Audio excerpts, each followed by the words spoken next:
इस वीडियो के अंदर मैं आज आपको एक ऐसा सर्वे बताने जा रहा हूँ जो आपकी आंखें खोल देगा।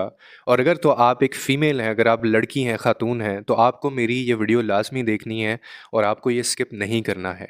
एक सर्वे के मुताबिक 2018 से लेकर 2022 तक सिर्फ़ पाकिस्तान में 2,23,000 लड़कियाँ फ़ेसबुक पर मोहब्बत करके मर्दों की हवस का निशाना बनी हैं। और 3 लाख से ज़्यादा लड़कियों ने अपनी गंदी तस्वीरें डाउनलोड करके लड़कों को दी हैं। 3,000 लड़कियां ऐसी हैं जो मोहब्बत के नाम पर मिलने गईं और लड़कों ने अल्लाह की कसम, अब्बू की कसम या फिर किसी भी रिश्ते का उनको नाता देकर हमारे प्यार की कसम कह के कि ये सारी चीज़ें तो तुम मुझे दे रही हो, मैं ये डिलीट कर दूंगा। लेकिन उन्होंने ये सारा ड्रामा करके वीडियोस बनाई और बाद में इन्हीं वीडियोस के ज़रिए उन्होंने इनको ब्लैकमेल किया। और इसके बाद न जाने कितनी ही लड़कियां ऐसी थीं जिन्होंने सिर्फ ये ब्लैकमेलिंग की वजह से खुदकुशियां की, ब्लैकमेलिंग की वजह से जो शादी ना कर सकीं और इन्हीं